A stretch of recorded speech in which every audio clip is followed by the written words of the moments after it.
if you get something, that means it's a zero-sum game. That means I lose something. And so this idea, this attitude of all or nothing, your success means my failure, that is going to keep us separated.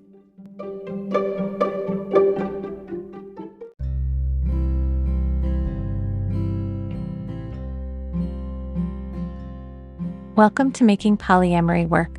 Hi, I'm Libby Sinbeck, and I want to thank you for joining me today. I'm a queer polyamorous mom and an integrative relationship guide, and I'm committed to helping people who live and love outside the status quo have extraordinary relationships, because relationships are at the core of our well-being as humans. I think love is why we're here and how we heal. On today's show, I am joined by the amazing and talented Genevieve King.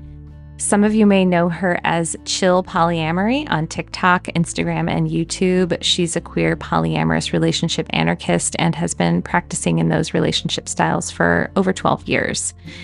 And that's really all she wrote about herself. But I just want to add that her work is really inspiring to me. I think she creates such incredible content, both short form on TikTok and Instagram, just really beautiful short videos that are educational, deeply compassionate and thoughtful, and really just practical and useful.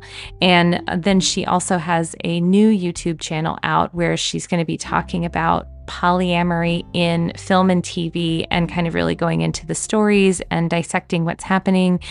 I watched her most recent video on YouTube about the movie Past Lives. And if you haven't seen that movie, oh my gosh, you have to see it. It really is polyamorous, but also it's not at the same time. It's just really good. It's such a beautiful movie. And I love the way Genevieve breaks down what's happening in the film. I really enjoyed and appreciated this conversation with Genevieve. We mostly are talking about individualism, dominant culture, power over culture, and how it's really essential if you want to have polyamorous relationships to really deprogram yourself from that, and that it's actually quite hard to do, and that there are structures holding that way of being in place, and there's a lot of cultural baggage that comes along with it. We're all kind of trained to be individualistic and kind of power over, but Genevieve and I talk about how to be power with, how to have a community mindset, how to have a sharing mindset instead of a I get mine and you get yours and we're all competing. I could say a whole lot more about the conversation, but instead I'm just gonna let us dive right into it. So without further ado, my conversation with Genevieve King, aka Chill Polyamory. Welcome, Genevieve, to Making Polyamory Work. I am so excited to have you here. Thank you for having me. Yay! So my first question that I always ask folks when I have a guest on my show is, just tell me about you, the human, introduce yourself. I've already talked a little bit about you in the intro, but I'd love to hear directly from you. What do you want to say about who you are? Sure. I'm Genevieve. I'm how old am I now? 37. I stopped counting. I've been non-monogamous and polyamorous for 12 years, and I have been educating on it for about 6 years. My work in education is a lot of peer support. It's a lot of sharing my own experiences, do with it what you will, non-prescriptive or diagnostic. And I'm also a cult survivor. I left a cult 15 years ago or so. And I'm in recovery for disordered eating since 2002. So yeah, a lot of my work also deals with control environments, high control environments, or self-harm, self-control. So it sort of intersects. It's all together of anyone who relates to me. I'm happy to chat with you as a, stand-in bigger sister, essentially. Yeah. Well, and you've been stretching into creating some cool content about movies and TV and media representation for polyamory and non-monogamy. And I'm super excited about more of that as well. Yeah, yeah. Well, in a past life, I had a career in film and TV. I was working from like ages 17 to 23 in that industry and have been editing videos. Like I used to do VHS tape to tape edits when I was like 10 or 11, you know? So I've always really loved visual storytelling, which is why making TikToks and Instagram reels has always been fun. But now I'm going into YouTube, show polyamory on YouTube as well, with the like long form video essays, because that's what I Mhm, watch. You know, I mhm, don't have mhm, TV. I don't even have Netflix anymore. I just pretty much only watch YouTube. And I was like, well, mhm. this doesn't exist. I don't see people talking about non-monogamy in long form Right. in film and TV Mhm. analysis. So I said, well, why don't I do that? So I also wanted to have a little more fun, you know. Yeah. So are you aiming to be like the Lindsay Ellis of polyamory Oh, I media don't know if I representation? would. I don't know. I mean, genre specific, maybe. But nothing so thoroughly researched or academic. It's more of Okay. like, here's my Yeah. hot take of Okay. examples. And plus, I think, examples are so beneficial. There's a lot that we can do in talking about theory, but Mhm. I offer my own examples, but that's very limited to my Yeah. experience. And so the nice thing about looking at film and TV, non-monogamy, is we can critique people who aren't real and Right. see an example and say, this is what I think is great. Here's what I think's messy and they did wrong. Mhm. And so that can hopefully be of service. Well, when I think about like storytelling and how important storytelling is to people figuring out themselves, right? Like when you are looking for an idea of how you want to live or how you want to be, a place you would look is a film, a movie, a book, a TV show. Like those are obviously also entertainment, but I think sometimes we're also looking for like, what are some possibilities of how my story could go? What are some ways that I could write my own story? And so that's why representation of all different kinds is so important. And of course, non-monogamous relationships get the short end of the stick most of the time. So I love the idea of that being something that is like looked at more deeply. Like, what's the story we're telling here? How can we look at that story differently? How can we, not just go, oh, well, that's the only version of the story that we could have. Yeah, it's so common for people to not really see models of other Mhm. relationship structures. It's so common for Yep. people to enter monogamy with fairy tales in their head that they saw on screen Yep. from a young Yep. age, right? Of Yep. just like, this is how it should go. This is how you're Mhm. supposed to do it. And so I think we internalize that. And so, yeah, seeing more examples and more models, but as well, I think a lot of, at least currently, a lot of non monogamy on screen is written by monogamous people. Right. And so I want somebody to be speaking back to it to be like, wait a second, like Mhm. Mhm. at the very least, while it could be, there's so many messy examples, there's so much triad focus of like, Mhm. FFM triads being like the only representation in so many spaces. It's like, can we add more to that conversation? Or Mhm. yeah, I got something to say. So, Mhm. Mhm. but I would love for more people to do it as well. I'd love for there to be a lot more conversation on how we're shown to, larger audiences who may not have ever met a non-monogamous person. Yeah. Side note, there is a film that I watched in a film class when I was in college, and I can't remember the name of it, but I'll link it in the show notes because I actually think it was a good movie. It's this movie about, it's got Marlene Dietrich in it. So it's a really old movie. And she is married and has a kid. And then I don't remember exactly the circumstances in which it happened, but she ended up having to leave her husband. And she took her kid with her, and they're like on the road, and they're like, penniless and like riding in the back of train cars kind of thing. And then she becomes like this, or maybe she already was this nightclub act or whatever. And anyway, this wealthy patron of the nightclub act like falls in love with her, and she falls in love with him. And but she's still married. And apparently, so the movie, it's clear that she's in love with both of these men, and both of them, like she's in love with her husband, and she's in love with and I think the wealthy guy is played by Cary Grant. I think I could be Mm. wrong. So very attractive people in the movie. And apparently the original ending of the story according to Marlene Dietrich, was that she ended up with both of them. Wow. But they had to change it, of course, for the movie censors. So she had to, I think, end up with her husband at the end. But in the original script of the story, she ends up with both of them. And Wow. I was like, oh, I want that story. Right? Like, Wow, that's very back in cool. the like 30s or 40s, like a long time ago. But like it was out there then. And I was just like, and again, that's inspiring to me to think like, this isn't new. This isn't a new way of thinking. This is just, there's an opening now culturally for it to be more acceptable. But there were other openings, and there were other times, and there were other places where, and other cultures, obviously, where non-monogamy was like perfectly, like not that radical, you know? Yeah, I mean, if anything, we're finding our way back to just more variety of norms, like we're undoing what a lot of like the singular enforced mononormative, cis-het normative colonial infrastructure. Now we're sort of trying to undo that and open up the variety of ways that humanity looks. And like you said, a lot of cultures, like a lot of forms of non-monogamy are so old, so like millennia old.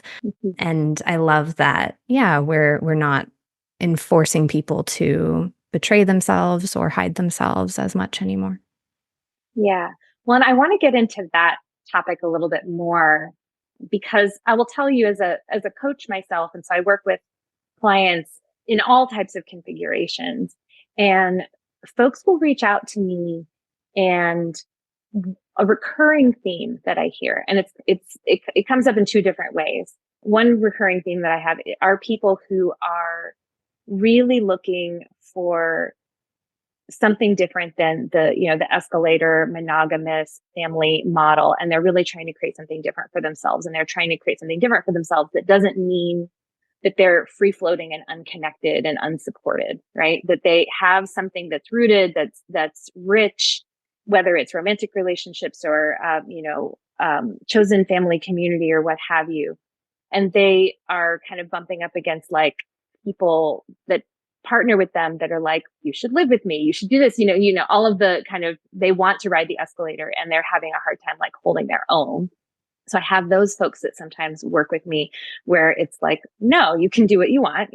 Let's think about, how do you create what you want, and find the people that are going to want to do that with you. So that's one group of people. And then there's another group of people that are more in lifestyle like I am, which is I'm a mom. I live in just outside of Atlanta, Georgia. So kind of in the suburbs. I have it's not exactly a nuclear family because I'm living with two partners and two kids, but it's as pretty close to a nuclear family as you can get, and we have a single family home. And yet what we all long for is to be part of an interconnected community. Like we want our village, right? And I've talked to a lot of couples, either couples or they're couples with kids, who are longing for that village kind of thing. And I've had several of those folks that I talk to, like seeking out non-monogamy has been like a strategy to try to like build that village, to try to build more connections. And I think the reason why that's happening is why non-monogamy looks like the way is because it's like, well, I built this chosen family through marriage or through romantic partnership, romantic and sexual partnership. So that's just how you do it. And so I just need to find more like partners, but what speaks to me is that there's this desire for community, for community care. There's a lot on the internet right now about looking for like a third place where everybody meets together. That's happening a lot.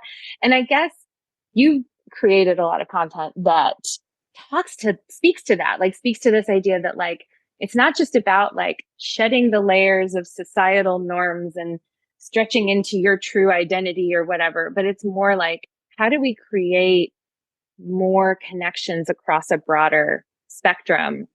And how do we have not just these individualistic like paths, but how do we have like be part of a broader community of care? Because that's where our collective liberation lies. And I guess I want to talk about that. Sure. Because I think that for me, where I struggle is the ideal is there. And then the practical execution of it, actualization of it, it's hard. And I'd love to hear, because it seems like you're doing that in your life. Like it seems like, and I guess I'd love to start there. Like, how is that playing out for you? Because you're in Germany, so you're not even in the United States. So there's probably a different ballgame just being in a different country. But I guess I'd just love to hear, like, how is that working for you to be in that? Like, I'm aiming for something that's more like that, like more like a community minded lifestyle. Yeah. I mean, I think we run into a lot of structural barriers, of what is being legislated, what is being incentivized, right? Because I know people who want to live in a house with a lot of people, and there might be housing laws that say, nope, this isn't zoned for X number of people who aren't family legally, Right. right? And I've seen people get legally married. Does that happen in Germany? Like, In Germany, I'm still learning all of the laws here. I'm still learning the language. So there's a lot of complexity I'm still discovering. What's interesting here, and one of the reasons that I was interested to move, one, I mean, I have my own heritage here that I'm, sort of reconnecting with and learning more about, which is complicated. But as well, I think just the nature of the country, there are some attitudes that are lingering, especially in Berlin, that are a bit more geared towards a communal care. And some practical examples are like it's very normal here to have, speaking in Berlin anyway, to have just spaces on the street that are public sort of give and take. So anything that you want to give away that's perfectly good, you just set it on this shelf and people will come and take it if they want it. wow. And they come and put their stuff, right? And so it's this, even if you don't see or meet or know the names of your neighbors, all of them, there is this support and this focus on trying to minimize waste and so I find that to be really beautiful. There are these giant buckets of water next to communal gardens where if you walk by and you see that something could use some love, you just pick up the can and you just water it and you walk on. So there's this like real flow that I did not experience in the US, at least living in major cities, especially.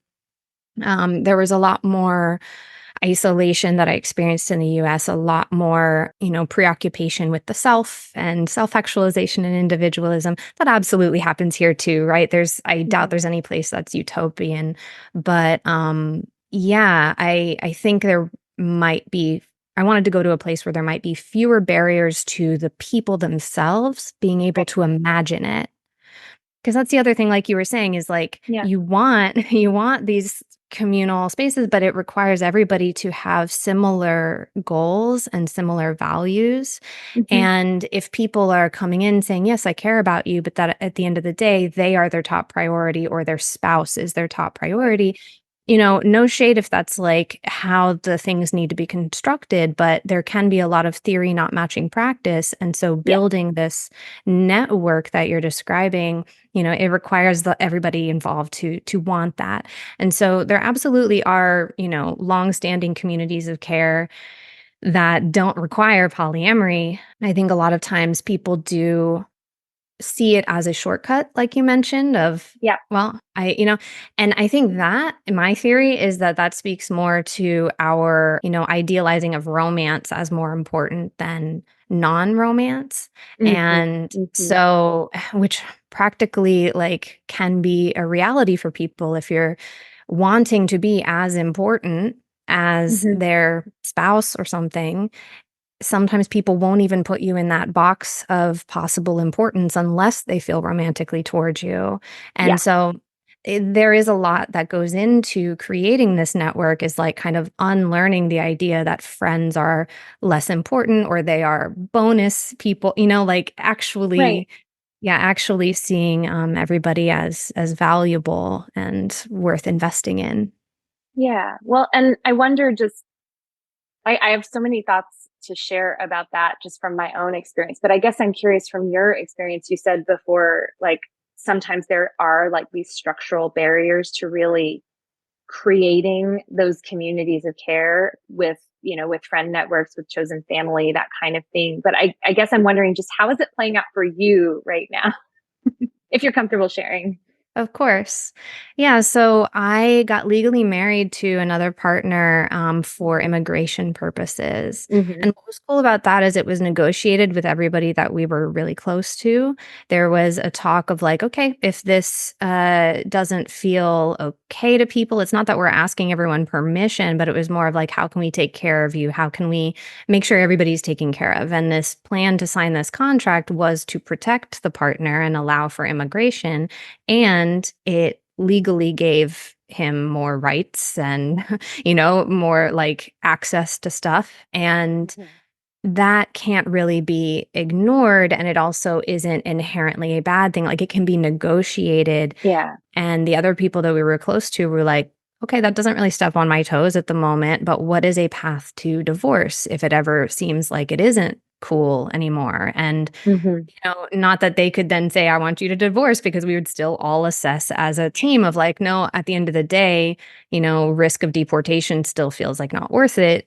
How else can we mitigate these imbalances? And so that was a very practical way that I saw navigating these structures Mhm. Mhm. play out, was like a lot of conversation and consideration, and everybody felt equally valued, even though Mhm. legally they literally don't have as many rights. I just want to interrupt here and just like pause you there because that what you're just describing there sounds really radical. Like the idea Mhm. that deciding to marry someone would be something that is a communal act. Like, and not just a communal act in the sense that, like, a lot of times in weddings, right? Well, the couple will stand before the people attending there, which are usually their family and friends, and say, do you support this couple and uplift them and their relationship? And are you going to hold them and, all that kind of stuff, which I think is one form of like community support, but it still is like lifting up the couple as like the top thing. Mm. But what you're talking about is like, how can this decision to make this particular type of contract between these two people in a larger ecosystem still be caring for the whole ecosystem instead of actually elevating the couple above everybody else? Am I getting that right? Absolutely, absolutely. Because I personally thought I would never marry. I Mhm. just saw Mhm. it go so poorly for both of my parents getting married and divorced 3 times each, and I was like, "I'd rather not, like, can't we just love each other and keep the government out of it?" And, like, Mhm. but the reality is, like, some of the stuff that we wanted to do, I wanted to move, and this partner was the only one who wanted to move with me. I was like, "This is Mhm. a tool, like, that we could use is to make Mhm. life easier?" And so, yeah, but I think that's the thing whenever I'm talking about like challenging hierarchy, there's some hierarchy that we literally can't challenge unless we change the laws. Right. And Mhm. we within ourselves can at least include everyone that will be affected, include them in the conversation and say like, how can Right. I take care of you? How can we mitigate any like repercussions, any side effects of this? And so that can still lead to everybody feeling valuable and having the floor to speak up, to be, asked, how do you feel before a decision is finalized? Mhm. Yeah, so that tends to be how we approach things. But I can give another anecdote of like how it continues to play out in smaller ways, because of course you're Mhm. not always navigating those big decisions. Right.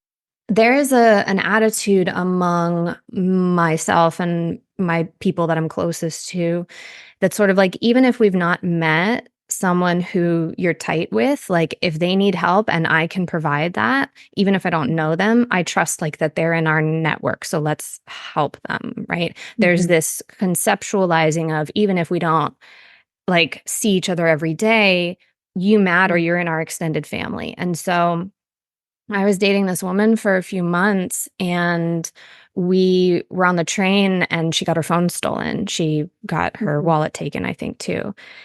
And she was really distraught, and she is a single mom, and she was, I think she's like an educator and didn't like, have a high income, and the phone matters a lot. And so I came back to my partner and I was like, "Hey, don't we have like an old iPhone that we've used sometimes for extra stuff, but like isn't it just sitting in a drawer, and does it still work, and could we give it to her?" And he didn't even think twice. He was like, "Yeah, absolutely." He'd never met her. I don't date her anymore even, and I don't regret it. Like, we just Mhm. gave her an iPhone because she needed one, Right. and that felt really beautiful to me, that like there was no question that if like from each according to ability, to each according to need, Mhm. that value system is shared regardless of who we bring close. Or so that is how it continues to play out, is like in those small interactions as well. Yeah. Yeah, I love that. And it's interesting, even as you highlight that kind of small thing, I think, well, I mean, that is how a lot of my community, the community that I do have, which is primarily through my kids these days. So like I'm friends with my kids' friends' parents. But like I find myself as a parent, and my kids are, 8 and 10 as of this recording. And so they're in elementary school and still can't really be left alone for any length of time, like a short period of time. Yes. Cause they're old enough that like we could like run a quick errand and then come home. But for the most part, they need to be with adults, because they're just too young. And so there's a lot of care that's needed there.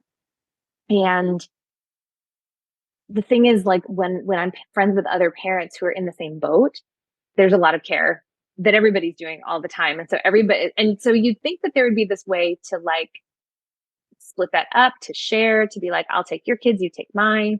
Mm. And I know families that do that, even like monogamous families that do that. But I just keep thinking about like not just structural barriers, but like actual capacity barriers to provide care to each other, you know? And I Mhm. guess, do you ever run into that where it's like someone in your network needs help or needs support? Maybe they've got a health issue, or maybe they need childcare, or maybe they have a family member who is, ill or something. And there is like a high level need of care or support. And like finding the capacity to do that is tricky. Do you ever run into stuff like that? Like, and how do you handle it? Yeah. Yeah, for sure. I mean, we live in an exhausting world, and like that Yes. goes, and so like I think even sometimes having enough energy for ourselves and for our Hmm. most interdependent relationships can be Hmm. daunting. So, yeah, I think even if somebody we care about has a need, if we don't have the ability or capacity to fulfill that, then we say that, right? I don't, Yeah. but at the same time, I think, is there a willingness to like brainstorm as friends, as teammates, as partners, like brainstorm what solution there could be? Could we imagine something that might be different? Could we work toward that? So I don't have children, but I have experienced with like different, house sitting and pet sitting and things of that nature, like different kinds of logistical and day to day care. Hmm. Hey, can like your friend of a friend like help me out this weekend, and how can I support them in return, and like, get to know them more. And so, but I think assessing like, yeah, making sure our cup feels full. But I really think that, being part of a community also means accepting help. And, I don't want to always be giving. I don't think people should always be giving. Like it means receiving as well. Wait, I want to say that back to you, because I think that's a really important thing you just said there, that being part of a community means accepting help. And I think that's so important because I think capacity fluctuates, right? Like sometimes I have more energy, sometimes I have more time, sometimes I have less energy, sometimes I have less time. And being able to give when you can, and then being able to receive when you can't. Ooh, it's tricky, right? Like even like as you were saying, like being part of a community means accepting help, accepting support, being on the receiving end when you need it. I think that's a place where a lot of people struggle. Yeah. And it can, and I absolutely have been there. I've been in Hmm. like, I've had long periods of my life, especially when I left that high control community where I was like, I don't trust anybody. That it's going to get done Oh wrong. yeah. It's going to be, there's an ulterior motive. Like there was like this Hmm. whole Hmm. arc of hyper independence as means of survival, as a trauma response kind of deal. Yeah. And So yeah, so especially I remember when I was like going through a really intense mental health issue. I have a panic disorder. And so I was like, I never would let anyone see me have panic attacks because it was very Mm. much like, this cannot be, this is something I go alone into a corner and I deal with it and I come out and I'm Yeah, fresh. I can't be out of control around other people, right? Because that feels unsafe. Exactly. That totally makes sense. Yeah. Yeah. And one of my partners was like, I was, this was a long time ago, it was like maybe 9 years ago. One of my partners, I was starting to feel panic and I asked them to leave. And they just sort of sat there and they're like, I wouldn't like how I feel for the rest of the night if I just walked out on you right now. You know, like, don't do that to me and push me away right now. It was so eye-opening, it was so beautiful, Hmm. and yeah, and I really realized how trying to do things all on my own also prevented people from feeling close to me, prevented them Mm. from the ability to, like, feel how good it is to give, Yeah. and it kept me feeling really low capacity because I was Hmm. just getting through it, trying to pull myself up, out of the water into my own lifeboat. It's like Yeah. this is so Yeah. unnecessary, and now I have less to give others as well. So Yeah. that was a very big turning point. Well, I want to celebrate your partner for like saying, not you need this, but like I need this. Like this is actually for to let me be here for you is actually for me because I would feel horrible about myself and about like us if I just left you. So it's like honoring that like that's what he needed, Mhm. rather than making it about you. That was really beautiful. But I just also want to name like what you're saying is I think what a lot of people feel that like receiving feels really vulnerable and can feel unsafe because how many times has someone given something to us and we've accepted it, but then there were strings that Mm. they did not communicate ahead of time. There was some like they gave some kind of gift, whether it was their time or their energy or their money or an actual tangible object of some kind, and then there was some expectation attached. And it can feel really terrible to be like, no, I didn't agree to that and just like not give back. And it sounds like your past experience was that there were no gifts that were given that didn't have an expectation of control attached to them. And so of course it was like, so how brave of you to be willing to go, okay, I'm going to trust this person and I'm going to trust their word and that this is really about them. And it's not that they're going to be expecting something back from me to be here for me in this moment. Like that's hard. Yeah, I mean, and I think it took the time that it took to be willing to Yeah. trust. Like, I Yeah. think we gotta still be, I'm still for people being self-protective if they don't know a Mm-hmm. person well enough. Like, okay, Right. if you haven't seen them actually mean that yet, Yeah. then that is a bit of a leap of faith. And so Yeah. I'm very like, consider your own risk reward when it comes to that.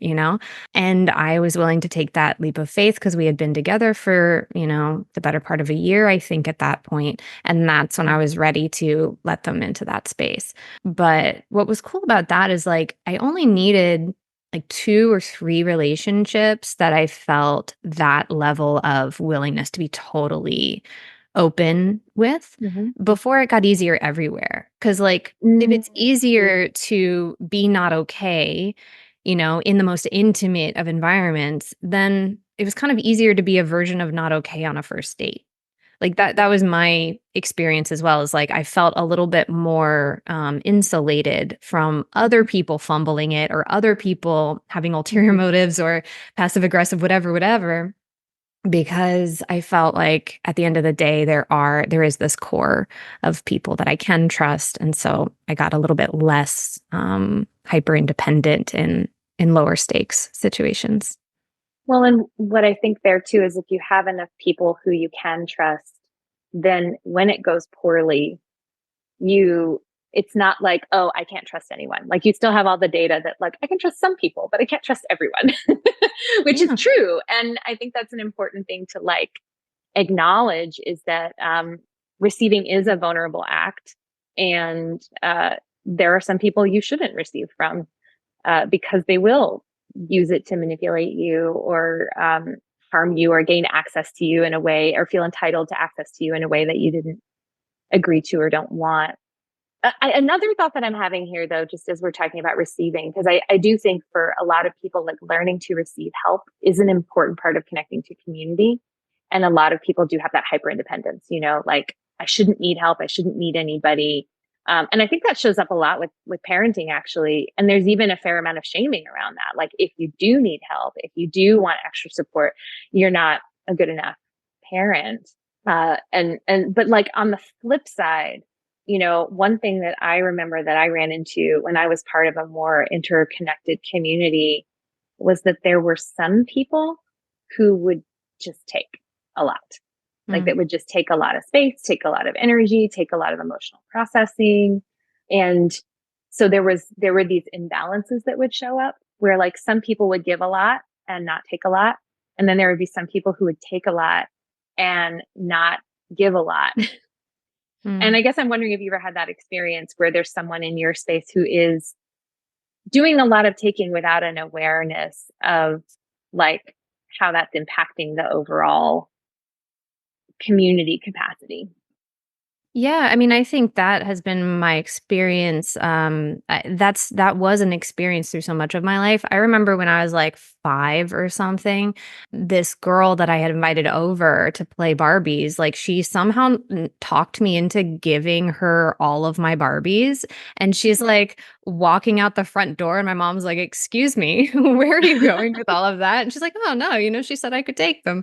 And so like that, I think, is a very old thing that I had good reason to internalize, that people can be incredibly, manipulative and self-focused and exploitative, which is why I really keep an eye on like motives and incentives, like, and watching how a person behaves in their day-to-day life. Like if, when I worked in a business that had like a sales component to it, there were salespeople that I was like, I see you that you're very charming and charismatic, and I will enjoy having a drink with you after work, but I don't trust you to be in community with me because I see you like kind of screwing over the person next to you so that you can get ahead.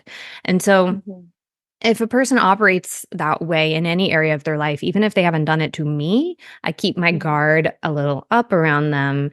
Sure. And only so close. Well, but I'm even thinking of people who like, I definitely for sure there are people who are like I had this friend of mine. I don't think it was conscious with her. I don't think she was like intentionally trying to screw people over, but like anytime we would be somewhere, she would like be at the front of the line, or she would be like, I got to make sure I get my needs met. I got to make sure I get mine. I want to make sure that I get enough food at the table, or whatever have you. Right. And one time where it was just so like, I was so cognizant of it, was that we were out, a bunch of families. We were all together with our kids, and I had little kids, she had little kids, and we were at the ice cream place. And so I'm standing there in line at the ice cream place, and she kind of like, we were all going there together, and it was her idea to go. She goes right to the front of the line. She's got her kids with her. And then she's just standing there and she doesn't know what she wants. And she's just going, I don't know. And meanwhile, I'm standing there with like a baby and a 2-year-old. Or maybe like, I think they were maybe 1 and 3, but I've got like 2 little kids, and I was like, could you like either like decide what you want or get out of the way, because like, I know what I want. And also I'm dealing with like way younger kids here. And it was just this really funny moment where I was like, you just have no idea because you're so self-focused. And I've been there too. I'm an only child. So there are like, it was also cringy for me because I can be that way. Like if I'm not watching it, because I'm very conscious and aware of what I want and what I don't want. And I have to be aware that like, oh, I'm not the only person in the room, And so I'm just even thinking about people who can show up to a space and just not necessarily be aware that it's a shared space, and they'll just kind of take what they need, but not recognize that that's a shared pot of whatever, and not recognize, oh, I need to put back into that, that I have to keep this nice for everybody, not just take what I need from it. And that's a thing that I ran into a lot in the polyamory communities that I've been a part of, is people like really willing to take what they need from it, but then not necessarily show up and put into it. And so like kind of the opposite of what we were just talking about like people who just can't receive. These are folks who are like, I'll get what I need, but like, I don't understand the work that goes into like maintaining the shared space. And I guess I'm wondering if you've run into that. Yeah, I mean, I think it's really related. It's probably why the thought of the salespeople came to mind because Yeah. in like we're kind of taught, especially like I think depending on your in the US, depending on your class, depending Hmm. on your Hmm. race, even like you're taught to be a bit more like get yours. Like dog eat dog. I'm gonna get Yeah. paid, I'm gonna get mine. And I think that's how that can show up in that like ice cream anecdote of just like, Yeah. I need to get mine, elbowing your way past your fellow person. And so that is antithetical to community. I don't want to be with like kind of close with someone who's not at least curious as to why they do it. Like we can fall back Mhm. into default programming. I was taught to be that way explicitly. Yeah. My dad taught me like, "Oh, you're getting off the airport, so here's how you're getting off the airplane. Here's how you can like basically shove your way to the front and not have to wait as long." He literally like tried to give me lessons as a child. And so this is something that I hear you in terms of like you spot it, you got it, kind of like, oh, I see this and that's Hmm. so cringy. And I think it matters what happens when you bring it to their attention. And so if Hmm. somebody does something like that, like when I was doing things like that in polyamory and just making sure that I got care from my partner. I don't care how it makes your other partner feel. You take care of me now, you know? Right. Well, and That's that shows up all the time in polyamory, I think, where like there are two people who have need, or maybe more than two people who have need, and there's that hinge partner maybe in the middle, and like there's this like tug of war happening rather than understanding, hey, like this is an ecology. Like mm, you getting your needs met benefits me, and my needs getting met benefits you. And also there's this additional person in the mix who also matters and like is not just like a need fulfilling robot. Like they mm, also and have needs and care that they might need. And in those dynamics sometimes you have that person in that middle spot not receiving what they need, and not mm. speaking up for their own needs. It's such a tough dynamic. And like what I want to do sometimes with folks when I see them in that situation, just kind of grab them and like change their head around so that I can have them see like this is an ecology, like you're all connected here. Is there a way you could make way for a moment, just recognizing that your turn will come? Like maybe you're just not first in line right now because there's someone behind you who needs to be first right now. And it's not because they're more important. It's not because they're higher on the food chain. It's just like sometimes it's not your turn. Yeah. I mean, and that's kind of why I pay attention to what someone does when it's named, you know? Like, Yeah. "Hey, are you aware of how that made me feel?" Like, "Hey, what are you Hmm. doing?" Are they scared? They're like, "But what if I don't get my needs met?" Right? Is it coming from a place of fear? I empathize with that. Can we redirect that to getting your needs met in a way that doesn't suck for other Yeah. people, you know? But there definitely are people who are like, "This feels good. I don't care." So I don't owe them anything. And so if they just Right. double down, then I really keep my distance. Yeah. For me, when it was named for me, like, hey, early days, like 12 years ago, basically, I would like call or text a partner on a date because I'm struggling and because they're on a date. And so I'm like, no, you need to, as my partner, take care of me right now. Hmm. And that was really strongly pushed back on. And I'm grateful for that. And I was like, Hmm. oh, like it literally hadn't occurred to me because I had so much work to do still. And Hmm. it didn't occur to me that like, it's not cool to try and get my needs met through force at someone else's expense. And can I instead be vulnerable and ask, hey, I need care? How can I get care without hurting anyone in the process? So it can be unlearned and redirected, but there needs to be that desire and that like earnest willingness to learn a different way of going about things. And you can't make somebody want to be different. So I really pay attention to, yeah, do they have curiosity and willingness to evolve? Yeah. Like you're naming for me like a reason why I exited a part of a community that I was a part of. It's a funny story. I mean, it's not, it's funny now. It wasn't funny at the time. So I was part of this parent group. There were like 7 different families. Maybe there were 8. I don't know, but we were all families. We all were parents. We all had young kids. So, anywhere from mine were some of the youngest, but anywhere from like 1 years old to like 10 years old, like that range. And it was really beautiful. Like I had so much hope for this community because we were all setting up play dates like once a week, every Sunday, basically. We'd go to someone's house. We'd all bring our kids. Someone would either cook dinner or order food, and we'd all just hang out and eat, and our kids would play together. And you'd think that would be really beautiful, right? Like, and we did like an Easter egg hunt together. Like somebody organized that at their house and just had all the kids out to like Easter egg hunt in their backyard. And I just like, oh my God, this is it. Like, this is the dream. Like we've built this beautiful polycule and we're all connected and we're all doing stuff together. But then what happened was, the parents who had like slightly older kids who were slightly more independent would just let their kids run around and wouldn't like do anything. Like wouldn't like check to make sure that they were behaving, and wouldn't kind of do anything to kind of prevent their play, which might be a little rougher, uh, from harming or bumping up against like the littler kids who were like still figuring out how to like walk or figuring out how to like navigate sort of in a more basic way.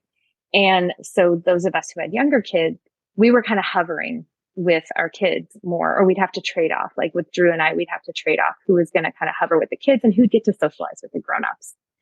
And at one point, I was kind of talking to some other parents who had kids on the younger side. And I was like, does it feel kind of crummy that like we're the ones always hovering near our younger kids? The older kids just kind of run wild and they do whatever they want. And like sometimes they're doing stuff that we actually have to parent them too. Like we have to say, hey, like, that's not cool, or don't hit, or like watch out for this younger one. And so I brought this up and I brought it up in like what I thought was a pretty gentle way, which I said, hey, like, I just want to name like, as the parent of some of the younger kids, like where I don't get as much of the social time as some of y'all who have older kids. And would some of y'all be willing to hang out with me while I'm like monitoring my kids and your kids? And I didn't do it in a shamey way. And I didn't do it in a, hey, you need to take a turn. Even though one of my friends and we had talked about like having like a sign up sheet and having people like take shifts, so that it felt more fair. But I was like, I'm okay if just like a group of parents just decided to hang out with me while I was kind of also with kids. And so I just made the request. And we were in a Slack group where we were all communicating this in a Slack chat, and the whole group got quiet. Nobody said anything. And then later back channel, I got a message from one of the other parents who also had a younger kid. And she said, Libby, why did you have to do that? Why did you have to bring that up? Why did you have to stir shit? What? And I was like, yeah, I know. And I internalized it too. I was like, oh, what did I do? Oh my God, did I do something wrong? But like, in retrospect now, I'm able to say, I wasn't shaming anybody. I wasn't being demanding. I was just saying, hey, like, this is a way that this isn't working for me. And can I have some help? And the response was, how dare you?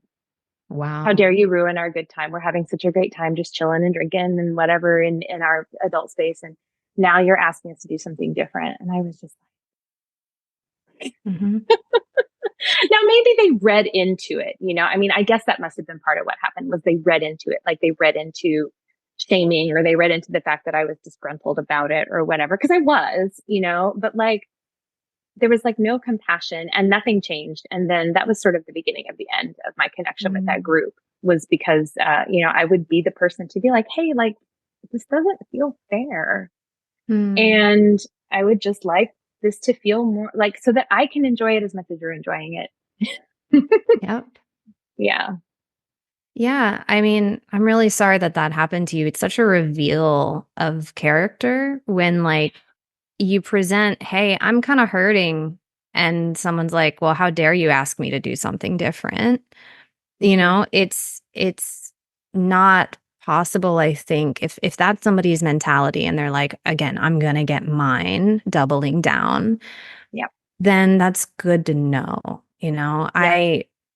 It's not always an option of who is in our proximity, right? Like, but if there is the option to choose who we organize things with. I try to really, keep an eye on that and keep an eye on like, do they care when something they do or don't do is hurting someone? That's a foundational need if we're going to give and receive and have a network of care. Yeah. Yeah. Yeah. It's like, how can this work for everybody? And then if there's a clash, which I mean, I get it. Like, I get the clash there. Like, the clash was like, well, I don't want to hang around with this is like the time that I get a break from my kids. Of course, I don't want to do more of that right now. Like, I get that part. But then is there a way that we could like talk about it, and like share both sides of the equation so that like everybody feels like they matter instead of it just being like I was saying, like, how dare you like even bring this up? Like, how dare you rock the boat here? This is so great. Why would you want to shake this up? Well, I was like, well, it's great for you, but I feel so unequal in it, Mm-hmm. and yeah, I mean, so again, kind of going back to that ecological mentality of like everybody matters. And, I don't think that like me leaving ruined the group, but I have noticed, kind of observing from afar, that group has slowly disintegrated. Yeah, I mean, if a group is functioning or a polycule or anything is functioning Hmm. because of like somebody being subjugated, basically, like if you were taking on the brunt of that work and that allowed them to not have to work ever in that space, you removing yourself because you're like, this sucks, which is fair and good. And I'm glad you're taking care of yourself. That will make it fall apart because somebody's got to do it. Right. Well, and it wasn't just me. There were a lot of other people who were in that bucket. Like, there was really a clear divide. Like, there were like the parents of the younger kids, and there were like four of us where we really had to hover. And, sometimes we would trade off with each other. I'd be like, okay, I'll hover. You can go, I would even say to like somebody, like not my spouse, but like, just like, I'll hover and I'll hover. I'll watch your kid too. But the parents of the older kids just wouldn't, wouldn't pitch in. But yeah, like it, that was a tough time. That was a tough time. And I do think though that, because that was the overall, like there was lip service paid to, we're all in this together. But Mhm. then when rubber was hitting the road, there were a lot of people in that group who were like, only when it works for me are we in this together. Mhm. and and the thing is, I think that because we're coming from this individualistic culture and with a lot of individualistic structures, it's there is some serious unlearning that has to happen in order for us to make these communities really work in a functional, in the way that we want them to, without it over relying on some people who are more givers and some people who are more takers. And again, I don't want to just frame it like that, because again, like, I'm an only child. Like, I do know how to get mine, so to speak, but I've tried to unlearn that within myself so that I am like thinking more holistically. I don't know. Do you have any tools for people who are like, I want to build community? I want to get out of my individualistic mindset. How do, like, if I was wanting to present those to people who are like wanting to unlearn that and build community, like, where would you say they would start? I would start with challenging binary thinking. Mm, And by that I mean like it, it can be so like what you're describing with what happened to you. You saying, "Hey, can I get this need met?" And them seeing like that as, well, if you get this met, then I am now burdened. So therefore, no. There's two options. Either you either get I lose or you lose. exactly. Yeah. And like that's not how it has to be. But so often, especially in high stress situations, if they are also burned out and they're like, I can't possibly imagine giving more, I'm already stressed. Okay, let's factor that into the brainstorm. Can Mm-hmm. this please be a brainstorm, not a yes, no, configuration? Mm-hmm. And yeah, so I see people really isolate and alienating each other. And I've been guilty of this in the past, could easily fall back into it if I'm having like a bad season of time where it's like, oh, no, no, no, no, don't ask me to change. I can't, I'm barely holding it together. This is generous giving benefit of the doubt that that's the Right. motivation. But just saying like, no, if you get something, that means it's a zero-sum game. That means I lose something. And so this idea, this attitude of all or nothing, your success means my failure, Mhm. that is going to keep us separated. So I just say to people, like, if you notice that, just notice it, just flag it, just observe it. Like, when do you notice it? Is it, not an issue if you're figuring out something small that doesn't matter, like figuring out where to go to dinner. You want to stay in and eat, they want to go out to eat. Okay. I mean, could we cook something? Is there a third or a fourth or a fifth answer, right? Like it's often easier and more accessible to brainstorm when it doesn't have big stakes. But if it's like, well, I want to go on this date with someone, well, I'm having a panic attack, okay, can I love on you before the date? Like, who in your support network can you text tonight? Like, can I brainstorm with you on how you get care? Can I agree on after my date how I can love on you, what you want to know, what you don't? Like, there's so much complexity that it doesn't have to be either you stay home and take care of me or you abandon me and go on the date, right? Right. But Right. when you're stressed, it seems like there's two answers. I get mine or you get yours, and so that is really us versus each other, which is the opposite of coming together as a team, us versus the stressors, us versus the problems.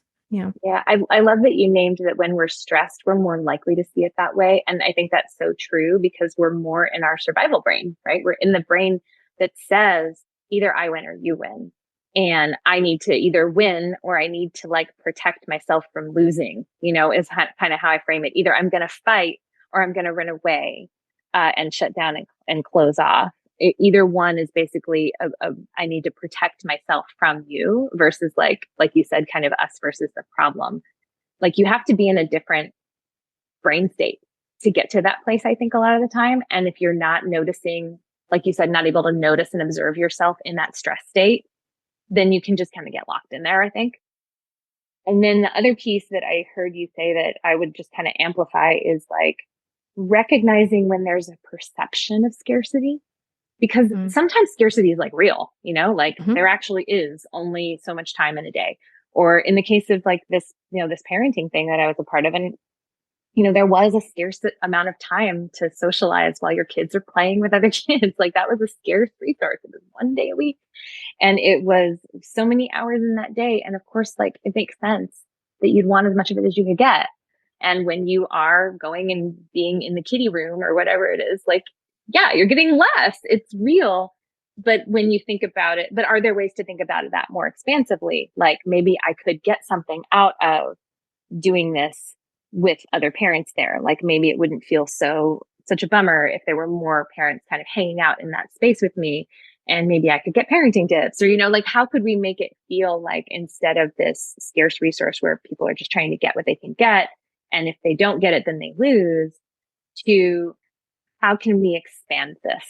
How can we make this more expansive so that it's not like either I leave you, like you were using that example, and abandon you, but like, how can I show you that I have an expansive amount of care to offer, that it's not Mm. just tied to this, either I leave you and I don't care, or I stay and I'm bugging out on my other partner. Mhm. Yeah, I mean, I think it can help to understand the reason, like, what is the worst case scenario? If somebody in my example is saying, like, I'm panicked, I need support. My best idea is I get that from you and you don't go on a date and you take care of me on and on. Mm-hmm, Okay. mm-hmm, Well, if what's under the request? Okay. So that's the request. That might be an explicit yes, no. But it doesn't have to mean that you still don't get the need met. mm-hmm, So what mm-hmm. is the need? You need support. You want companionship. You want reassurances. You want relaxation, right? Okay. Can we think about all of the different shapes that could take?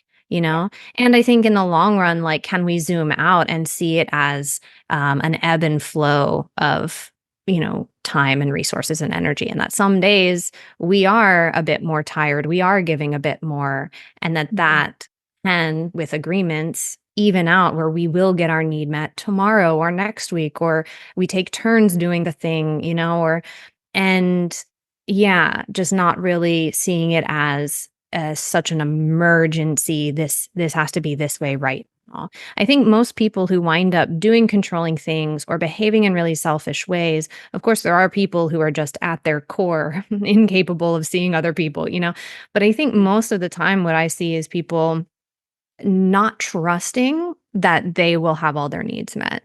I don't Oh, I don't trust that I'm gonna be okay if I accommodate you. yeah. And so I'm not gonna.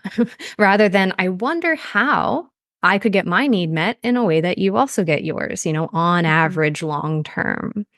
Yeah. And so yeah, that willingness to collaborate. Well, and another part in there too, I think, is being proactive. Like, of course, in the moment when you're having a panic attack and you weren't expecting it, it does feel in your body like an emergency.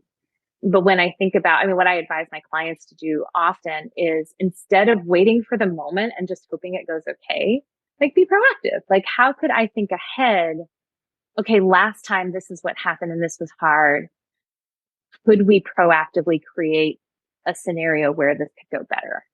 Mm. And then I'm not like grasping at a request, and then the request is like this high stakes, either I get it or I don't.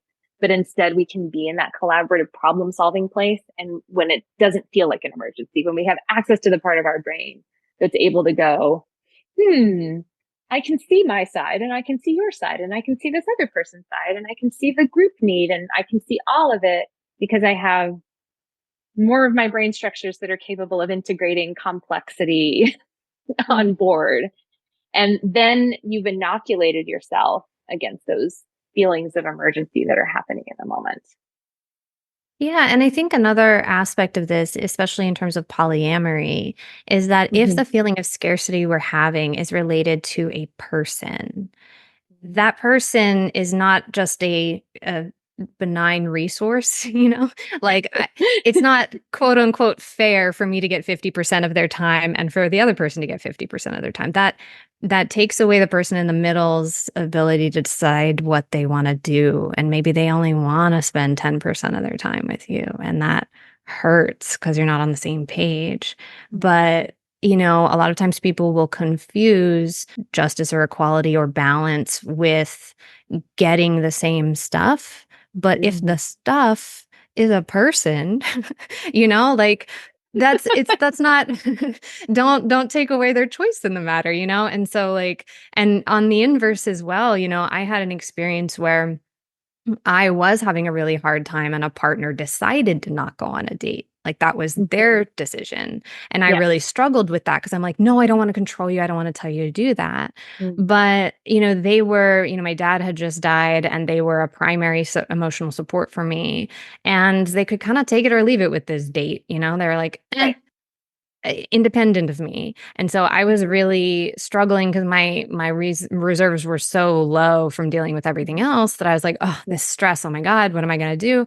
And they were like, okay, I'm just not going to go. I don't want to, as your support person, now add to the things that we're coping with if I could take it or leave it. And so that also, in the spirit of like receiving care, I had to let go of like this idea that I had the power to make my partner do anything. Like, no, they decided. Right. Well, and that's that to kind of loop back to your earlier example of that time when your partner said, like, I don't want to leave you under these circumstances.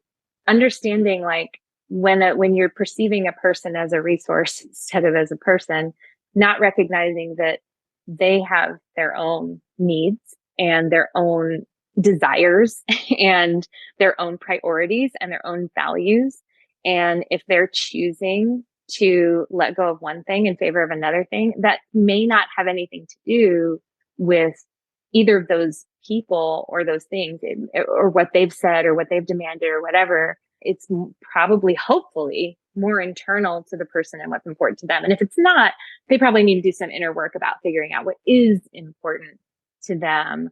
Like I'm even thinking about like the way that my partnership works with my spouse, where like he really understands that like me being able, I like right now I'm doing this recording from in DC where my long distance partner lives, and like I'm leaving my husband home with our two kids for 4 days, and and he's not resentful of that.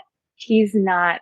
burdened by that. He recognizes like me getting time with this partner is nourishing for me, and I am part of his well-being too. And so me being well nourished and getting the connection needs that I have with this partner met, support him, our kids, our other partner, my mom, like it's all connected. And so it's not zero sum at all. And in fact, if I allowed myself to get overly depleted by our kids, then I get short tempered. I don't sleep as well. I'm like, so it's like recognizing, oh, like it's not them or me. It's we all matter with each other. Yeah, and I think that's a great example of like, can we look at the overall picture? Is everybody getting their needs met? And that if your spouse agrees, I'll do a little bit more of the heavy lifting this weekend. Please go have fun. I want that for you. That's beautiful. And I imagine it's also rooted in trust that that's not going to be everyday imbalance, and that, Right. yeah, when there's need on that end, that you'll step up, like. Exactly. Like we take turns. Absolutely. We take turns. And like, I think that that's the other element in there that I guess that would be important in creating community and being able to share the load and take turns is that, that knowledge, that trust that, okay, if I give here, it's not going to be all the time. Like I'm not always going to be the one giving in. It's not always going to be on me to be flexing. There are going to be times when other people flex for me. And I have to be willing to allow that, like going back to the, like, I have to be willing to allow my turn to happen so that I don't grow resentful, or so that I don't create this power dynamic where I'm always giving and other people are always getting and that kind of thing. So I feel like we've come full circle now. Yeah.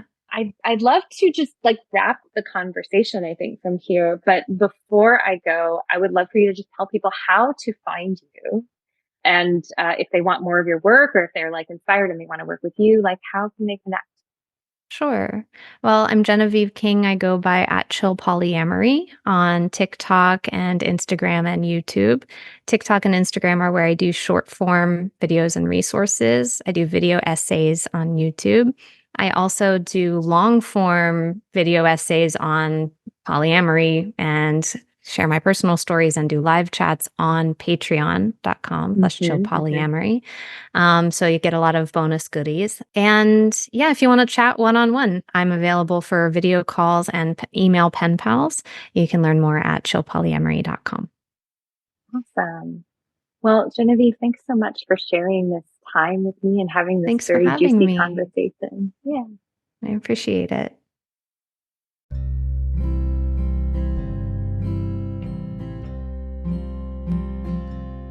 Thank you so much for joining me today. If you have any thoughts about what I've said today or a question for the show, I'd love to hear from you.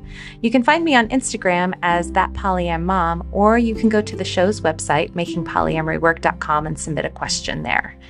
I'll also say that if you're loving my podcasts, but you are looking for more support, I do this for a living. I am an integrative relationship guide. So I help individuals, couples, and groups have amazing relationships. You can find out more about my offerings on my website. If you love this podcast, please share it with your friends, your networks, your Facebook groups, your coworkers, your family, etc. And make sure you subscribe so you don't miss an episode. Also, if you listen on iTunes, I always love getting reviews. It literally makes my day. And it'll also help more people find the show.